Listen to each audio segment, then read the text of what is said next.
Hello, I'm Pastor Terry Roberts. Becky and I, my wife, have been pastoring in Missouri, about an hour out of St. Louis, for almost 38 years. We have two campuses. It's a traditional church, but we also have micro churches that meet throughout the area, and we're really focusing on that. We believe it's, two blades of the scissors, publicly and house to house. We have small groups within the church, but then we're actually focusing on creating groups that are churches, that are self-existing churches that are networked with us loosely. And so, some of them we want to watch the video from the Sunday service and then shepherd each other. And then some of them, maybe they do something different. We're just trying to get different ways to get out to where the people are. Rather than saying, come to church, we're saying sometimes we need to come to you. An important lesson is this. One of the things that I learned is, I was a part of the church growth movement. And I know there's a whole deal about breaking the 200 barrier. And we went to classes, and did it. And you got to change your life, your standard of ministry in some ways. You got to change your approach from being a shepherd to being a rancher. I get all of that.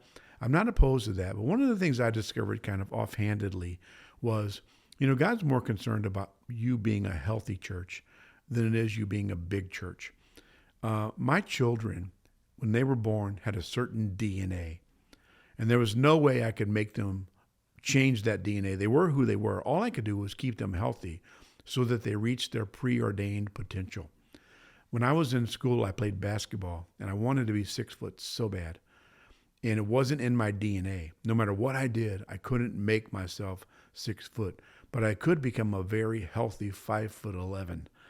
And so the key is this. Every church is created. Jesus forms the church. He's building the church.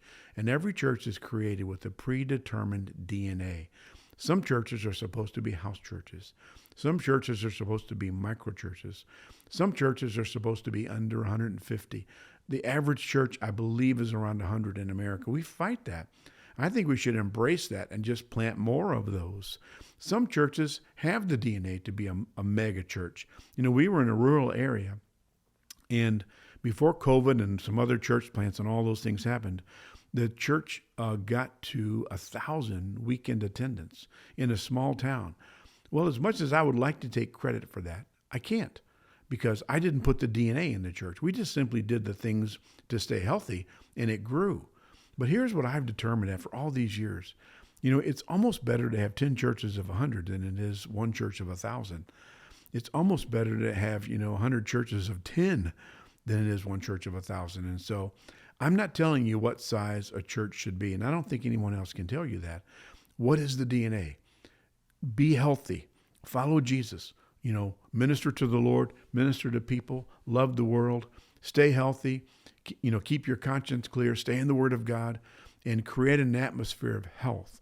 And if you're healthy, when that church reaches its full size, it needs to multiply.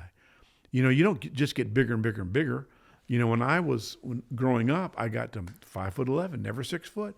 Then I got married, and we had children. That's another generation. We multiplied. And then now my children have children, and I love my grandchildren. That's another generation. And so rather than focusing on getting bigger and bigger and bigger, you can actually possibly reach more people by staying a manageable size and multiplying.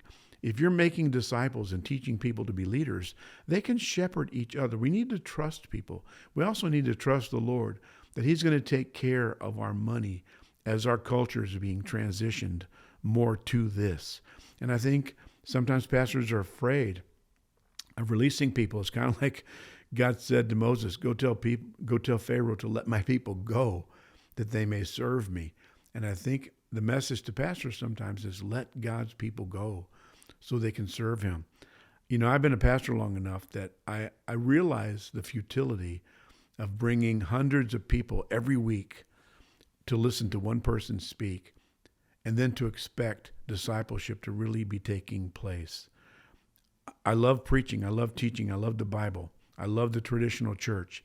But the idea that is enough, pastor, church leader, in your heart, that you cannot disciple people from the pulpit. Paul didn't even try.